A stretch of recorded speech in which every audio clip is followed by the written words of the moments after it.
Mesdames et messieurs, bonjour. Vous êtes les bienvenus pour assister à cette interview avec Brahim Endeloussi, expert de l'aéronautique au Maroc et président de la zone industrielle Midpark. Au cours de cet échange, nous reviendrons sur les 20 ans des progrès de ce secteur, ce domaine stratégique, ainsi que les défis et les perspectives d'avenir. Monsieur Brahim Endeloussi partagera également les ambitions du Maroc pour les prochaines années.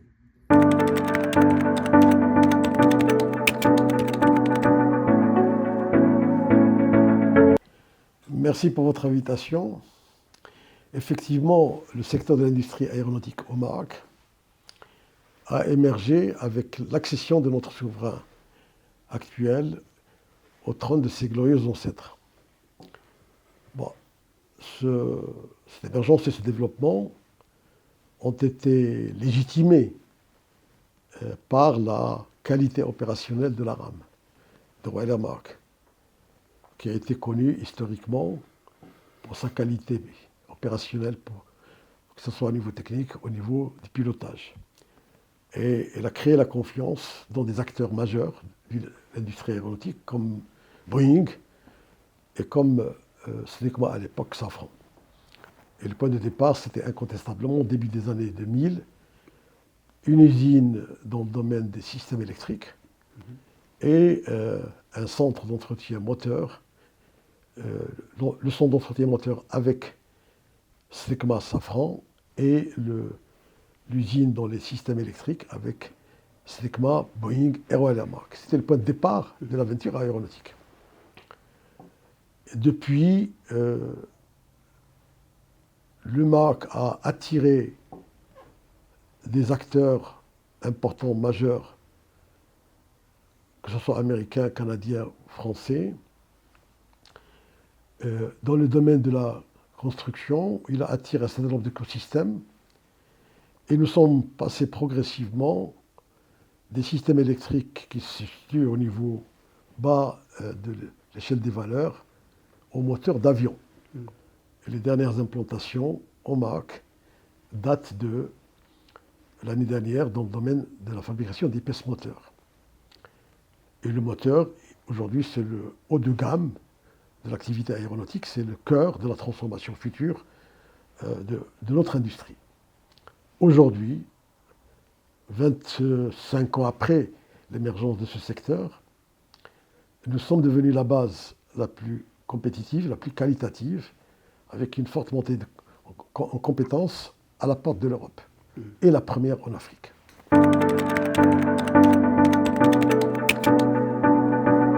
Les deux mesures phares sont des mesures de rupture qui ont permis de répondre aux besoins des industriels à l'étranger.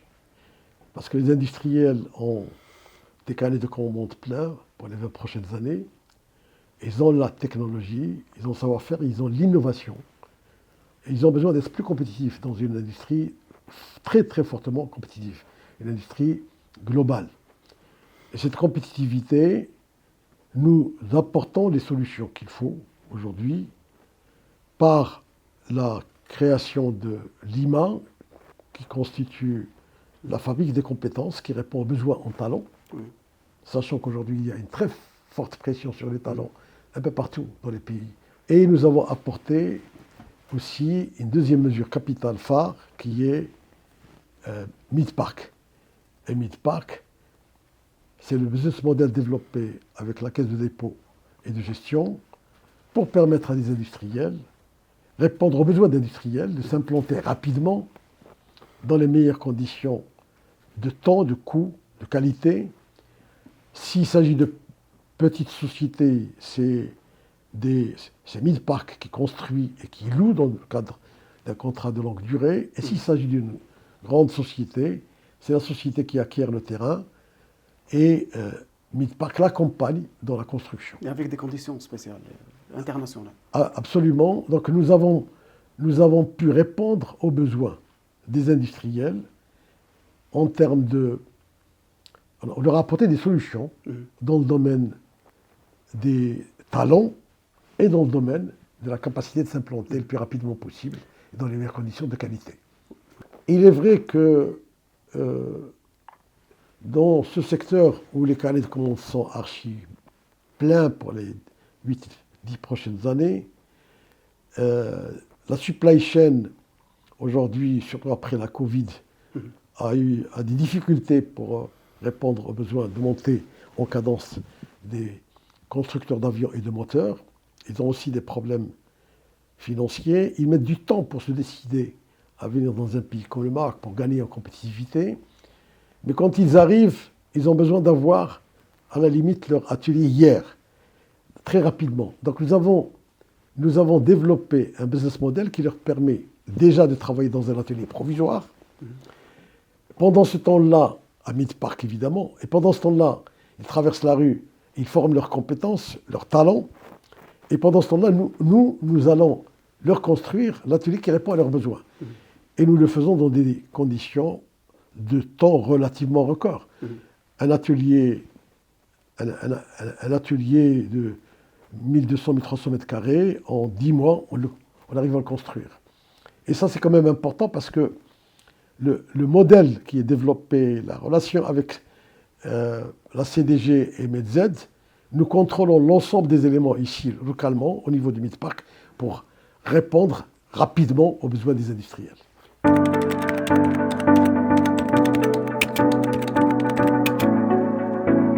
Ce qui est intéressant à noter, c'est qu'en l'espace d'un quart de siècle, nous avons connu une montée quantitative en nombre d'entreprises installées, et les acteurs les plus importants, Boeing, Pratt & Whitney dans les moteurs, Safran, Thales, Hexcel dans le domaine des composites. Mais nous avons aussi connu une montée en compétences, en valeur ajoutée. C'est-à-dire que les sociétés qui ont initialement installé une filiale au Maroc et dialogué verticalement maison mère, maison fille, pour améliorer leur productivité, leur coût, en jouant sur le coût main-d'œuvre. De plus en plus, les filiales de ces sociétés, grâce à l'écosystème Maroc, se sont enrichies en termes de valeur ajoutée locale.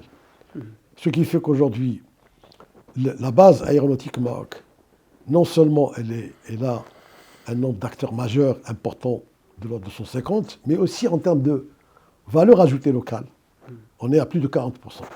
L'autre élément important, c'est que cette base est une base qui comprend plus de 40% de femmes qui travaillent dans ce secteur, ce qui est un record par rapport aux objectifs du nouveau modèle de développement marocain. Nous sommes déjà au-delà des objectifs que s'assigne ce modèle pour 2030.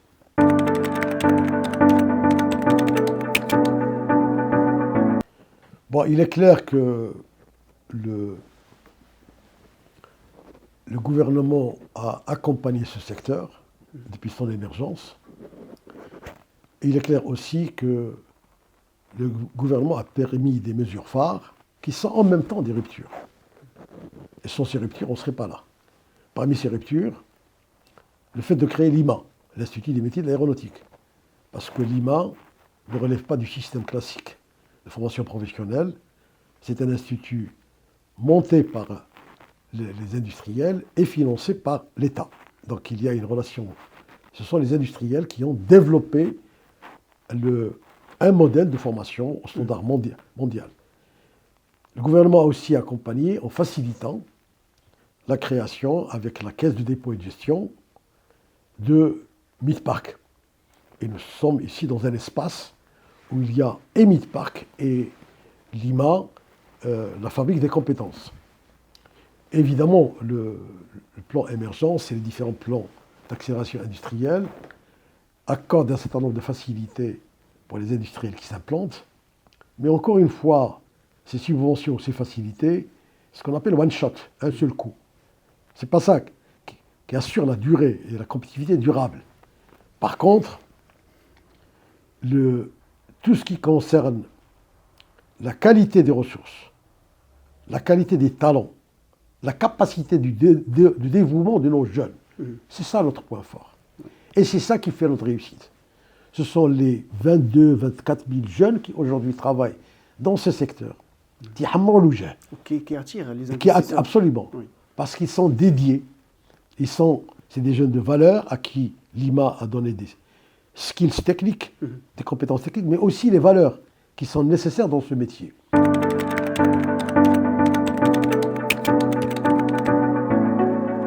Aujourd'hui, avec 150 entreprises, dans des écosystèmes moteurs, des écosystèmes composites,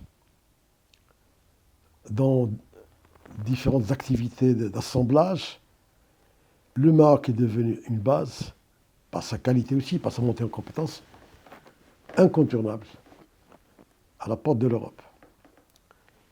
Et j'ai tendance à dire que le meilleur est à venir. Aujourd'hui, qu'est-ce qu'on constate? On constate une accélération des demandes d'implantation au Maroc. Une année comme 2025, on fera pratiquement 2,5 fois à 3 fois le nombre d'implantations qu'on fait en une année normale. Il y a aujourd'hui une accélération d'implantation au Maroc. Il y a une diversification des marchés, puisque nous avons reçu cette année le premier industriel espagnol, la première société espagnole qui s'implante au Maroc, la première société allemande qui s'implante au Maroc, la première société suédoise au Maroc, la première société indienne, et ça va s'accélérer encore plus. Le meilleur est à venir. D'ici 2030,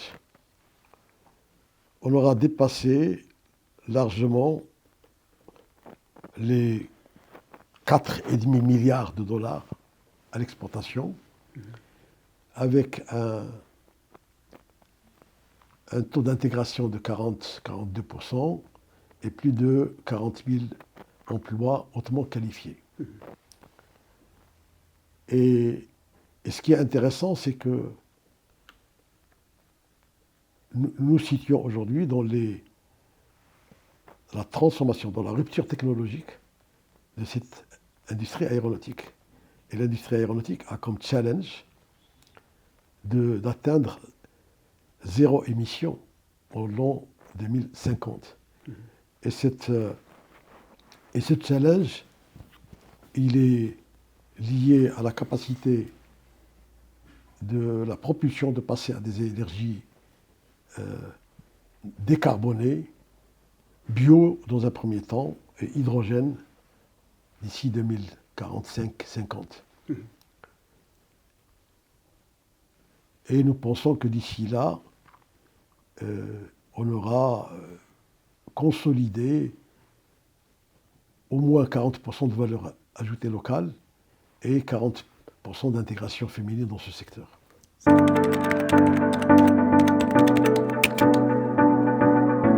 Ce qui est clair aujourd'hui, c'est que si nous regardons le marché global aéronautique dans le monde sur les 20 prochaines années, nous sommes dans un marché qui représente 8 000 milliards de dollars. La moitié de ce pactole, c'est la construction aéronautique, 46 000 avions, et l'autre moitié, c'est les services. Et le constat qu'on peut faire aujourd'hui, c'est que autant notre performance est excellente dans le domaine de la fabrication des pièces avions, ce qu'on appelle le manufacturing, autant notre performance est faible dans le domaine des services. C'est quoi les services? Les services, c'est tout ce qui concerne l'entretien des avions, les grandes visites, réparation d'avions, équipement et moteurs, et modification, transformation d'avions. Aujourd'hui, je dirais que notre performance est relativement faible dans ce domaine. On est en train de rattraper. Nous avons signé notamment avec Safran, lors du salon de Marrakech il y a une dizaine de jours, un accord important, structurant et stratégique par lequel Safran implante ici à Midpark un centre d'entretien moteur pour le LEAP. Le moteur LEAP, celui qui équipe la famille des Airbus 320 Neo, la famille des 737 MAX et le chinois, le COMAC. c'est le moteur le plus populaire, le plus vendu. C'est la JV entre Safran et General Electric. Et ce projet est important. Nous estimons que l'un des domaines dans lesquels on doit améliorer notre performance, et nous travaillons dessus, c'est sur le domaine des services et services aéronautiques. Voilà. Et nous sommes en plein là-dedans aujourd'hui.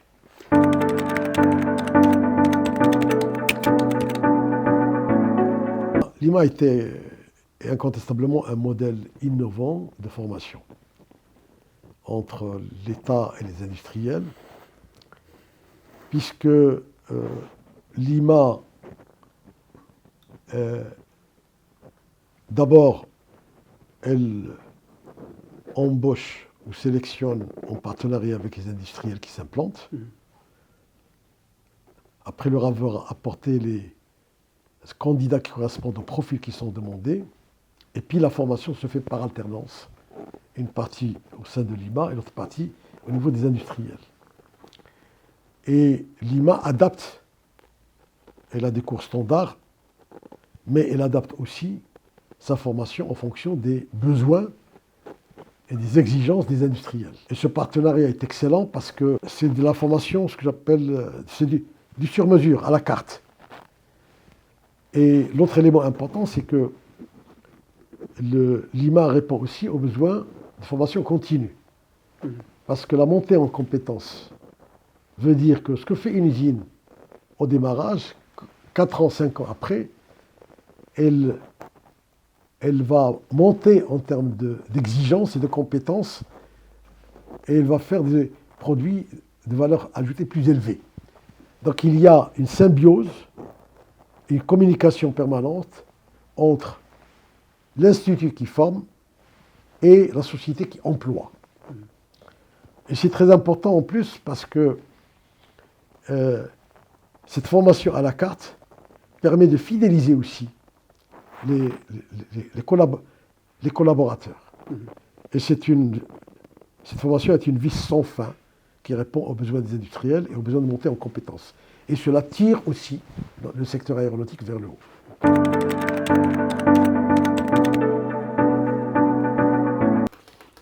Enfin, c'est un large débat.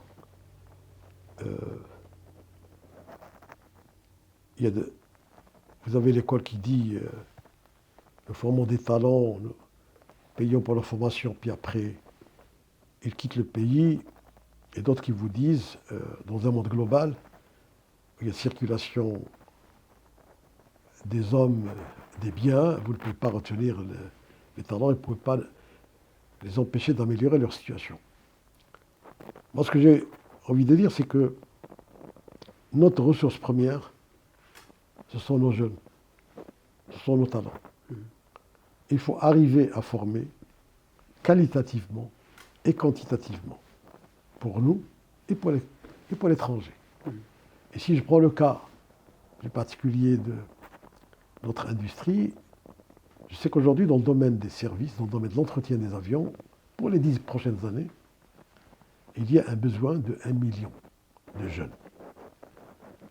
Alors, et nos jeunes, ceux qui sont déjà formés, qui sont dans des ateliers de l'ARAM, des ateliers du centre d'entretien moteur, il y a une pression une demande pour eux à l'étranger. Et ils améliorent considérablement leur situation à l'étranger. Alors qu'est-ce qu'il faut faire?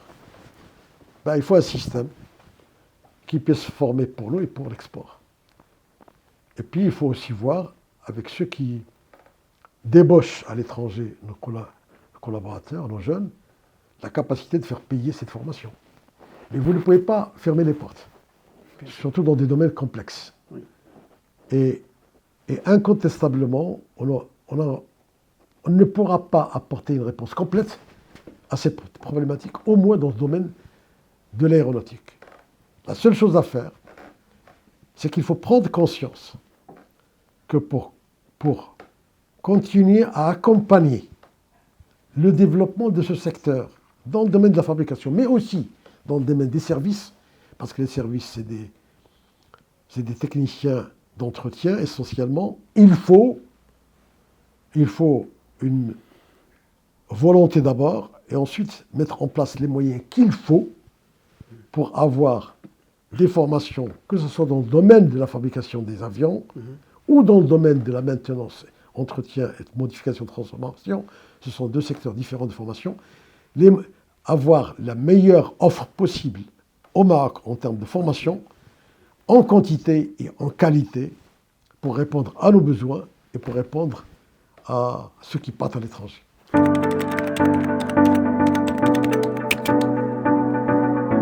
Il est clair que nous avons devant nous un challenge gigantesque, celui de l'obligation pour le secteur du transport aérien d'émettre zéro carbone à l'horizon 2050. Et cet enjeu-là l'intègre aussi la construction aéronautique, ce qui fait que notre objectif dans un monde parfait, c'est d'arriver à ce que tout ce qui se construit au Maroc le soit avec une énergie complètement décarbonée. Alors, on est engagé aujourd'hui avec les autorités de tutelle pour que, bon, d'abord, au niveau des usines, un certain nombre d'usines de plus en plus ont une partie de consommation auto-décarbonée avec des plaques solaires. Mais l'enjeu le plus important pour nous, et sur lequel nous travaillons, c'est que Midpark, qui est le parc aéronautique de référence, que son énergie soit complètement décarbonée. Nous sommes en train de travailler avec les acteurs concernés, avec l'ONE, avec la société de distribution ici à Casablanca, à Douassar, avec les ministères, pour que nous espérons, à l'horizon décembre 2025, janvier 2026, le parc soit servi par de l'énergie entièrement décarbonée.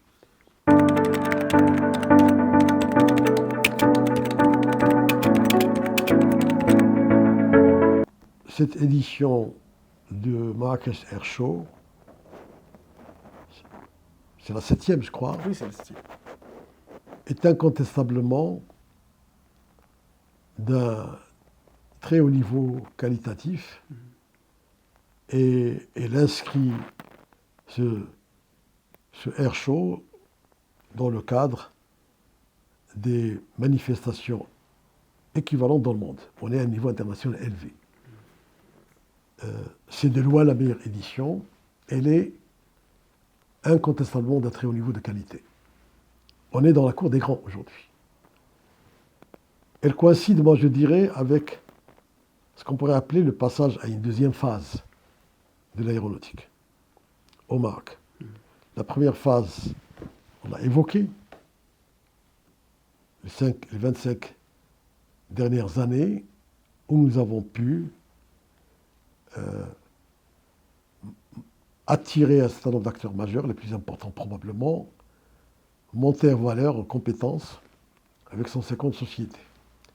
Alors cette deuxième phase, aujourd'hui, elle vise à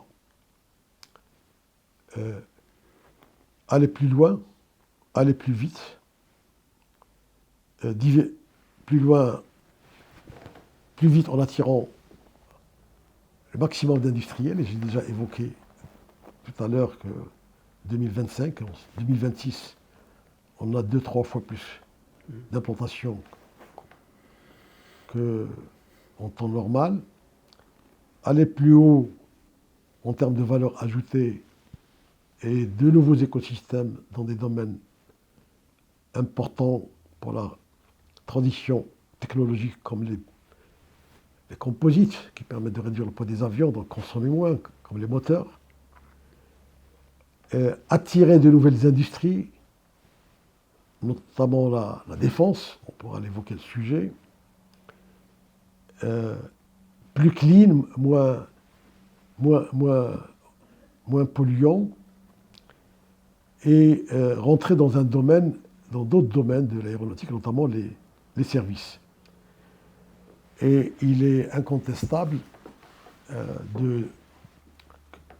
qu'au salon de Marrakech, il y a trois accords phares qui ont été signés à la séance d'ouverture.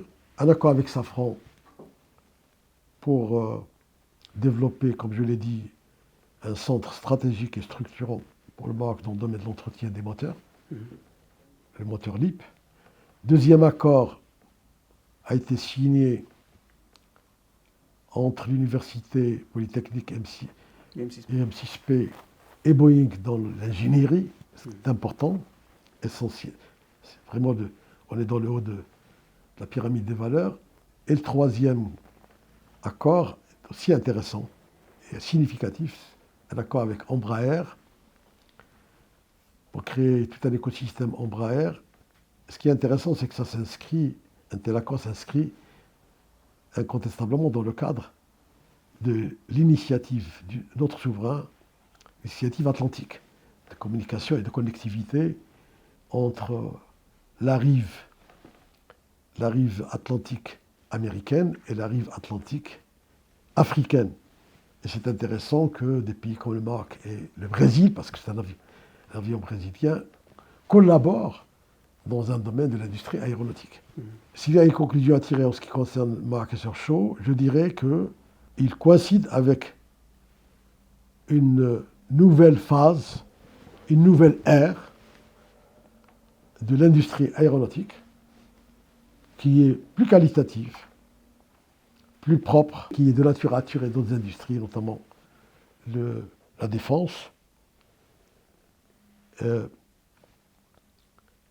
et qui, à mon sens, s'inscrit dans le cadre de la lettre royale de mars 2023 et qui nous invite, qui nous convie à une nouvelle ère de l'industrie.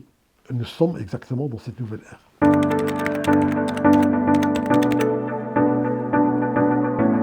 Il est incontestable que quand on a réussi dans le domaine de l'industrie aéronautique, on peut attirer d'autres industries qui sont d'un niveau technologique similaire, sinon inférieur. Et incontestablement, aujourd'hui, on est en train d'initier une industrie dans le domaine de la défense. Bon, maintenant, nous sommes dans un monde où les budgets de défense explosent. Il y a très forte pression sur les sociétés industrielles dans ce domaine. Il y a des régions du monde où les carnets de commandes sont archi pleins et les coûts sont élevés. Et incontestablement, notre pays aujourd'hui, qui s'équipe au niveau de la défense, il conclut des accords de compensation industrielle avec un certain nombre d'industriels étrangers et qui les oblige à mettre en place au Maroc une partie de leur activité. Et progressivement, on se rend compte que ces industriels se rendent compte que le Maroc peut être non seulement une base de sous-traitance pour répondre aux exigences qu'ils ont avec l'État, dans le cadre de leur contrat, mais aussi que le Maroc peut être une base de production pour eux. Surtout qu'ils sont débordés au niveau des commandes, qu'ils ont des coûts élevés, et souvent, certains ont un manque d'effectifs, ont un manque de talent. Incontestablement, vous allez voir émerger très rapidement, et c'est en cours, une industrie de défense nationale.